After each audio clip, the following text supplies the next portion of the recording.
Olá, seja bem-vindo ao Diversidade, a psicologia e seus vários olhares sobre temas importantes do mundo contemporâneo. Hoje vamos falar de direitos sexuais e reprodutivos. Você vai conhecer um pouco das ações e das propostas da psicologia no trato com a sexualidade e no direito de cada ser humano a legislar sobre seu próprio corpo.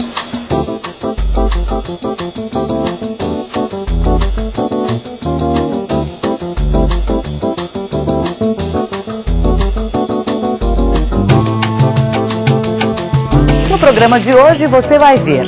Ana Bock fala sobre a resolução 0199 do Conselho Federal de Psicologia. A psicologia tomando a frente no reconhecimento dos direitos sexuais. Em Diadema, o trabalho da psicóloga Janaína Garcia com jovens e adolescentes. E o trabalho de orientação da psicóloga Carolina Carvalho. As dicas de Odair Furtado para ir um pouco além no tema. E Marilene Proença conversa com a ativista Rosângela Talib sobre os direitos das mulheres sobre o próprio corpo. Para começar, vamos às ruas ouvir o que pensa a população. As pessoas homossexuais têm o direito de querer ter filhos? Meio confuso isso aí, né? Eu acho que sim, né? E aí? Eu acho que não.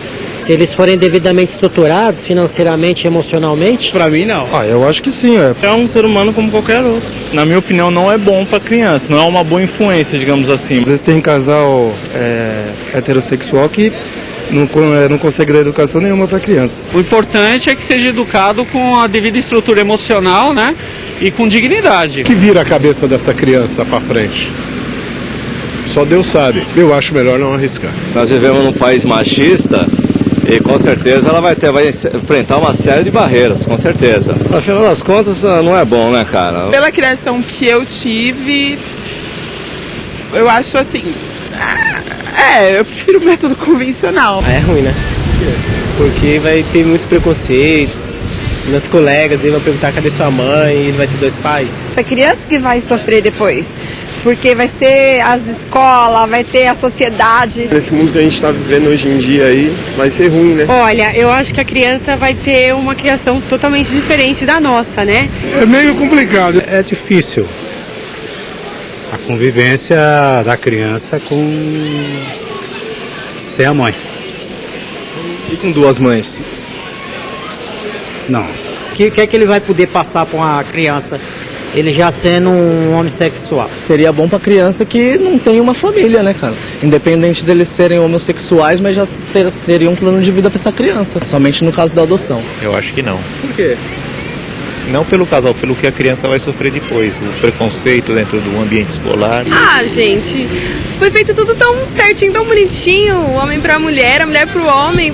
Pra que trocar? A sociedade não aceita ainda, né? E essa criança depois vai sofrer muito, eu acho. Você aceita?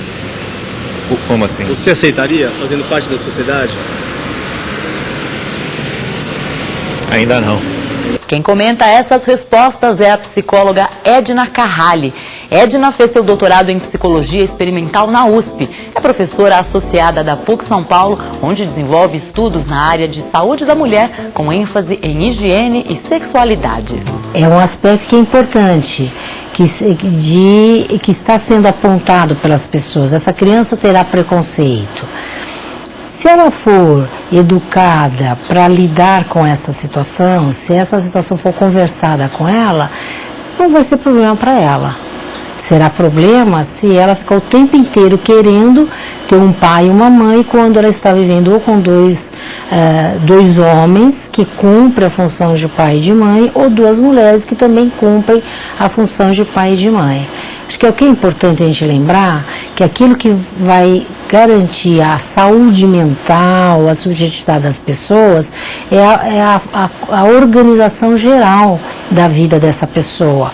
O afeto, as condições de vida que ela tem, as oportunidades, o diálogo que é oferecido a ela. Mais do que a formalização de ser um homem e uma mulher, 2 homens ou 2 mulheres cuidando delas. Ainda na nossa sociedade, as pessoas consideram, está no imaginário, de que quem adota ou é porque tem uma incapacidade biológica e a criança que está é colocada para adoção, é uma criança de menor qualidade. E isso é uma coisa séria. Então, se são 2 homens ou 2 mulheres que vão ter um filho, talvez eles não tenham tanta qualidade, então eles podem adotar, porque também essa criança não tem tanta qualidade. Esse é um problema grave que nós temos na nossa sociedade, que, pelo contrário, a adoção, aquelas famílias que colocam uma criança para adoção e colocam com clareza, com tranquilidade, elas estão tendo um ato de amor, não é uma criança desqualificada, é uma criança que está sendo oferecido a ela uma melhor oportunidade de afeto, de relações, de proteção. Enquanto que, e portanto, não significa que as crianças que estão colocadas para adoção são crianças piores do que uma criança que não foi colocada para adoção. E nem quem vai adotar seria um pai pior ou uma mãe pior porque está adotando. Isto ainda está no imaginário da sociedade, não é real, porque os estudos da psicologia têm mostrado ao contrário, que aquelas famílias que são bem organizadas, tanto faz se é um pai e uma mãe, 2 pais ou 2 mães, a gente acha que quando é um casal de orientação sexual, que são 2 pais ou 2 mães. Na realidade, não. É um casal que vai alternar nas suas funções de paternas e maternas e que não são rígidas, como qualquer casal.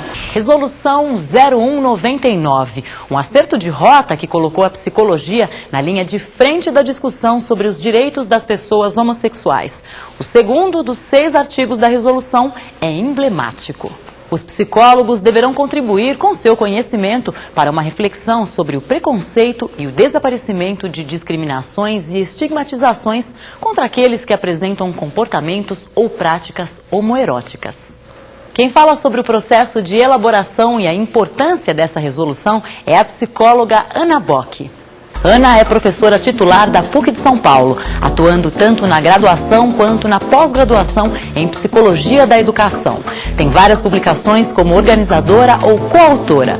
É membro da comissão editorial da revista Alternativas em Psicologia e da revista mexicana Orientación Educativa. No período de elaboração e divulgação da resolução, era conselheira presidente do Conselho Federal de Psicologia. A Resolução 199 nasceu da necessidade dos psicólogos se atualizarem em relação às concepções sobre a homossexualidade no mundo. Nós não tínhamos nenhuma resolução que orientasse os psicólogos na sua prática profissional em relação ao trato da homossexualidade e aos homossexuais. E por isso tínhamos na categoria profissional pessoas que trabalhavam considerando a homossexualidade como uma condição e sem nenhum trato como doença, mas havia uma parcela da profissão que tratava a homossexualidade como doença. Nós então fomos em busca das referências internacionais, o que a Organização Mundial de Saúde nos dizia, o que o Código Internacional de Doença nos dizia, como estavam os médicos considerando a homossexualidade e a questão dos direitos humanos desse segmento social. E com tudo isso nós pudemos convidar profissionais, psicanalistas, sócio-históricos e de outras abordagens para juntos pensarem o que deveria ser uma orientação oferecida pelos conselhos profissionais de psicologia à categoria dos psicólogos sobre a questão. Foi então que um conjunto de psicólogos se reuniu e produziu a minuta da resolução. Debatida nacionalmente por todos os conselhos regionais, ela foi aprovada numa Assembleia de Políticas Administrativas e Financeiras do Sistema Conselho. E temos orgulho dela, depois de aprovada, recebemos vários prêmios, ela foi traduzida para o francês, para o inglês, para o espanhol, ela foi motivo de debate num congresso na Califórnia, onde nós estivemos representados pelo psicólogo Paulo Secarelli, e tornou-se uma referência mundial sobre a questão, porque foi a primeira categoria profissional que regulamentou a questão. Então, nós temos bastante orgulho de termos feito essa resolução, de ter sido amplamente debatida. Nós convidamos inclusive os setores, à época, os setores que eram contrários à resolução. E todo mundo participou dessa construção e nós pudemos ter um consenso nacional sobre a questão. A desinformação é a maior geradora de preconceitos. E informar e orientar é o trabalho da psicóloga Carolina Carvalho, no Centro de Referência em Direitos Humanos e Prevenção e Combate à Homofobia na cidade de São Paulo. Sou Carolina Carvalho, sou psicóloga do Centro de Referência em Direitos Humanos de Prevenção e Combate à Homofobia. Esse espaço ele é ligado diretamente à CADES, que chama-se Coordenadoria de Assuntos da Diversidade Sexual. Nesse espaço do Centro de Referência, a gente realiza atendimento jurídico, psicológico e social para a população LGBTT que tenham sido vítimas de alguma forma de discriminação por conta da orientação sexual e ou identidade de gênero. Aqui a gente faz um recorte sim da população LGBTT quando é um caso de violação de direitos humanos, mas que não seja desse segmento, a gente encaminha para os nossos parceiros. Normalmente as pessoas vêm aqui procurando um auxílio jurídico.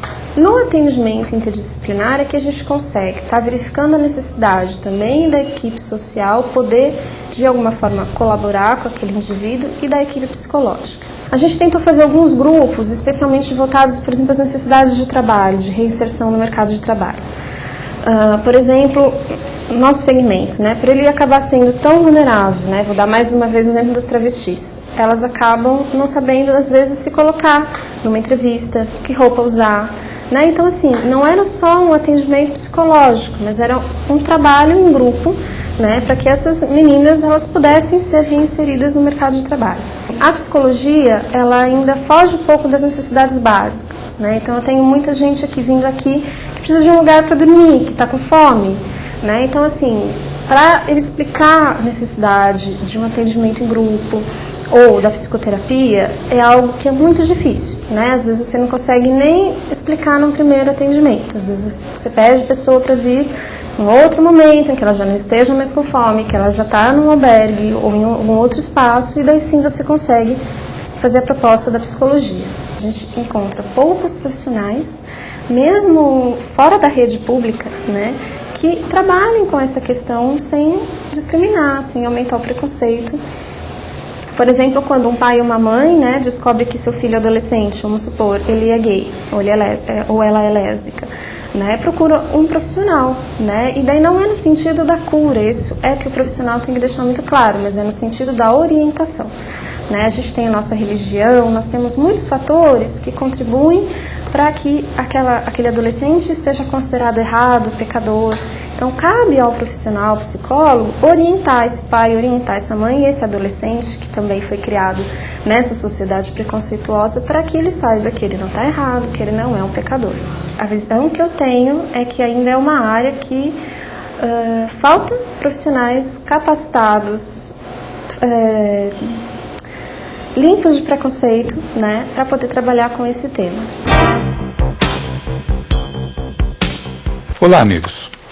O programa de hoje é um programa que trata de um assunto que é importante, um assunto conhecido, mas também um assunto problemático. Vale a pena dar uma conferida em alguns autores, como é o caso do Reich. O Reich é um psicanalista austríaco, viveu muito tempo na Alemanha, depois emigrou para os Estados Unidos e escreve um livro chamado A Revolução Sexual.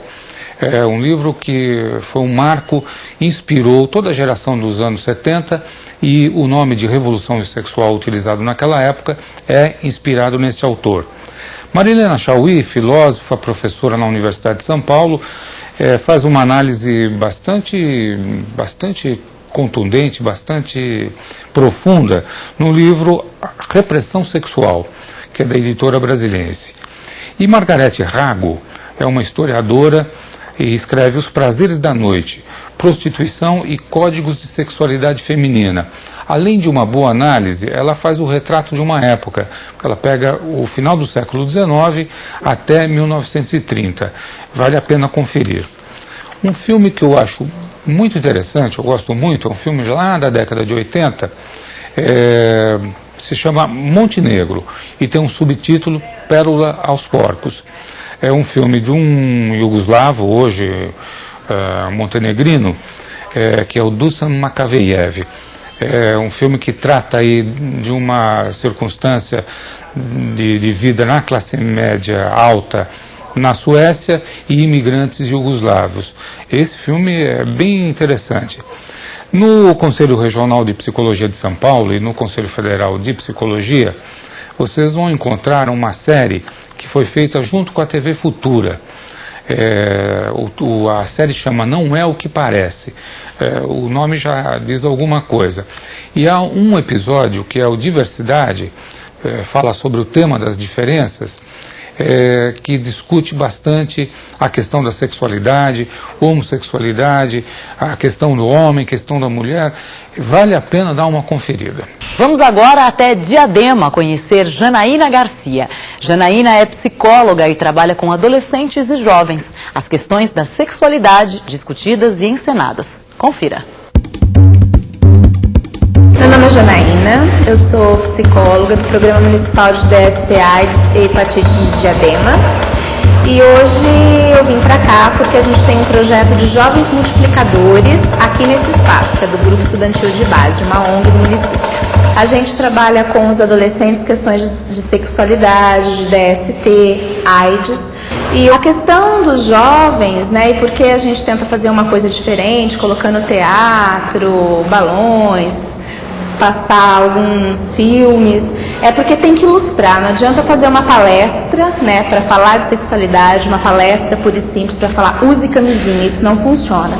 As pessoas têm que vivenciar um pouquinho melhor, fazer um pouco mais de reflexão sobre as questões da sexualidade que estão envolvidas aí no cotidiano, na comunidade, para poder tentar uma mudança de comportamento mais autêntica e não de uma forma autoritária. Tem que ser mais do que informação, né? Tem que tentar aliar um pouco de cultura, um pouco de conhecimento, um pouco de diversão, para que as pessoas possam realmente tentar mudar o comportamento, se conscientizar, que faça isso com um pouco mais de prazer, né? Porque sexualidade, o exercício da sexualidade é isso, tem a ver com prazer. O teatro, a linguagem teatral, ela ajuda a absorção, eu acredito, para a temática que é trabalhada aqui. Que já é uma temática difícil, né? Sexualidade, para essa faixa etária, né? Sexualidade, como é lidar com essas questões de preconceito, corpo. E o teatro, eu acho que ele entra num viés que é deixar o adolescente, o jovem, no caso, numa condição um pouco mais de descontração, para poder falar sobre essas questões que geralmente geram um pouco mais de retração. Eu gosto de que respeitar o próximo. Mas dois homens se beijando em um bar é a mesma coisa, você vai beijar uma mulher na frente assim, não, pouca vergonha. E você não beija namorado em público? Oi, meu nome é Rayane e hoje vou entrevistar os jovens que participam comigo. O que mudou dos anos, assim, há 2 anos atrás e agora? É que agora eu tenho mais consciência, né, que eu posso pegar uma doença. Então, por isso eu me previno, usando uma camisinha, essas coisas aí. A gente procura conciliar teoria e prática, assim, colocando na linguagem deles uma discussão que eles possam captar, porque tem questões socioeconômicas, questões de gênero, questão de escolaridade, tudo envolvido, o município onde a gente mora. É um modo da gente se informar mais, assim, sobre as doenças que estão por aí. A gente, às vezes, muitas das vezes não tem uma informação certa. E aqui a gente está pegando, assim, o jeito mais, assim, das coisas. Com certeza ele vai ter informações diferenciadas da população geral e que, ainda que seja no seu pequeno núcleo familiar ou de amigos, ele vai poder dar informações diferentes, poder questionar as normas vigentes, ser um pouco menos preconceituoso, ter um trabalho maior de reflexão, as coisas dadas e impostas, né? A gente acredita que esse processo torna as pessoas um pouquinho mais críticas, pelo menos, nas atitudes a respeito de si e do outro. Quem acompanha as declarações da igreja sobre o aborto e o planejamento familiar pode achar que o pensamento do clero é hegemônico entre os milhões de fiéis. Hoje, a psicóloga Marilene Proença conversa com Rosângela Talib, que faz parte de uma ONG que tem outra linha de pensamento, sem que com isso seus integrantes sejam menos católicos, menos fiéis. Rosângela atua como colaboradora na ONG Católicas pelo Direito de Decidir.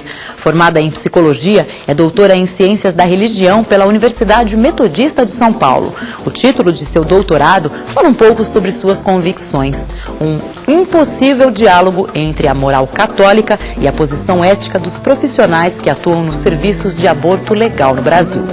Então, Rosângela, a gente queria que você contasse um pouco para nós como é que se constituiu esse grupo das católicas pelo direito de decidir e o que vocês pretendem como grupo.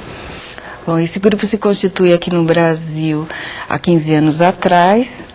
Esse ano nós completamos 15 anos de existência. É um grupo que se constitui como uma ONG, uma organização não governamental, que trabalha com a questão dos direitos sexuais e dos direitos reprodutivos em contraponto à posição da Igreja Católica em relação a essas questões. O que nós pretendemos é mostrar que é possível, sim, ser católico e ter uma prática em relação à sexualidade diferente dessa do que a hierarquia preconiza.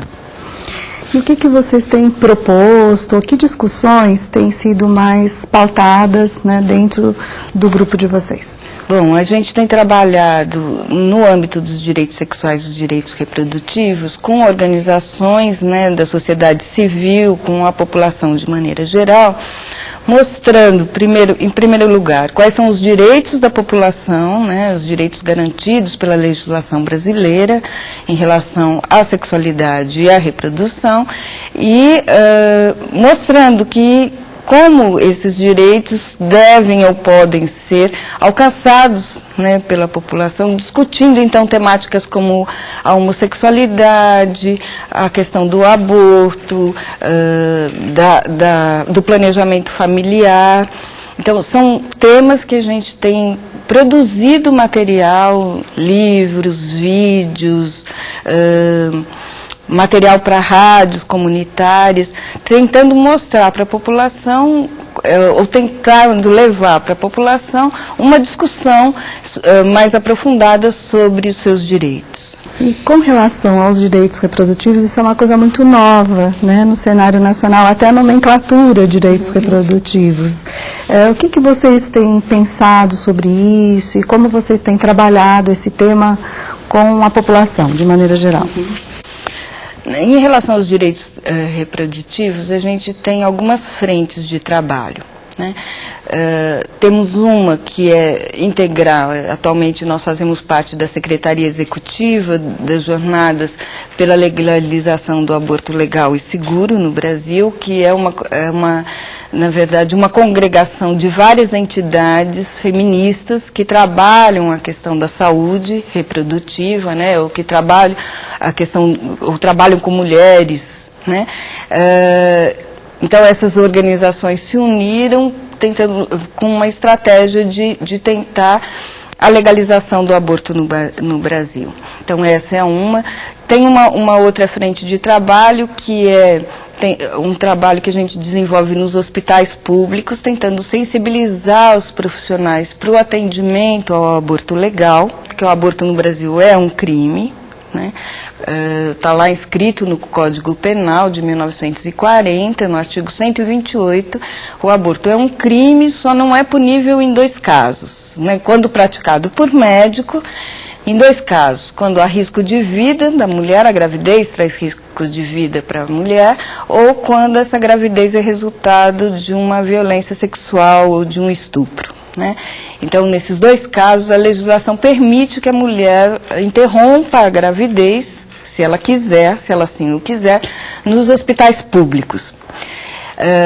Então, esse trabalho, ele tenta sensibilizar os profissionais para o atendimento, por quê? Porque a gente tem uma resistência muito grande dos médicos para realizar a interrupção. E, além disso, a gente também tem um trabalho em relação ao planejamento familiar, quer dizer, de levar à população informação sobre a legislação do planejamento familiar, né, que a população tenha acesso aos métodos anticonceptivos, que tenha acesso à pílula do dia seguinte, né, ou a anticoncepção de emergência.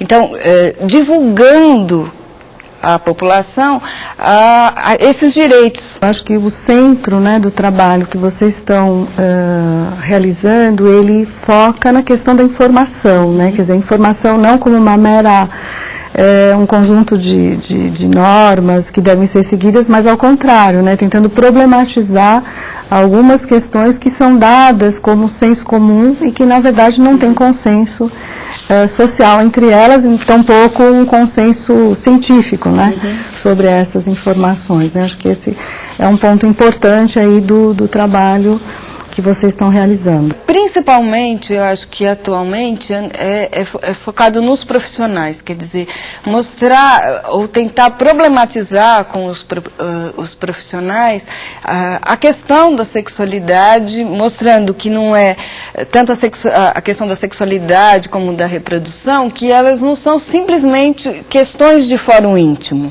né?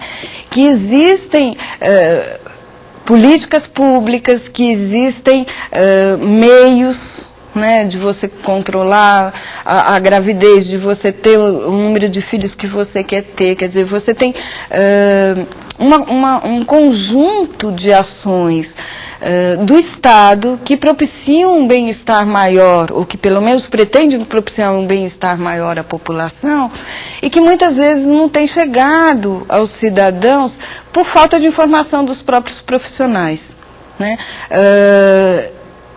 De informação no sentido de que realmente esses profissionais possam estar abertos a novas questões ou a aceitar posições diferentes daquelas que ele para si gostaria de ter, né, como comportamento.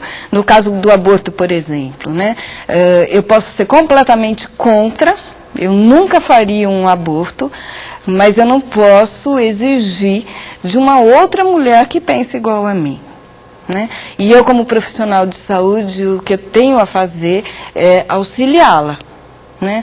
Eu não estou lá para julgar ninguém, eu não estou lá para condenar ninguém, né? Mas para auxiliar essa pessoa a que ela tenha tomado a sua decisão, né, ela possa, então, a partir daí, viver bem e feliz com a decisão que ela tomou. E o Diversidade de hoje fica por aqui. Eu vejo você no nosso próximo programa. Tchau!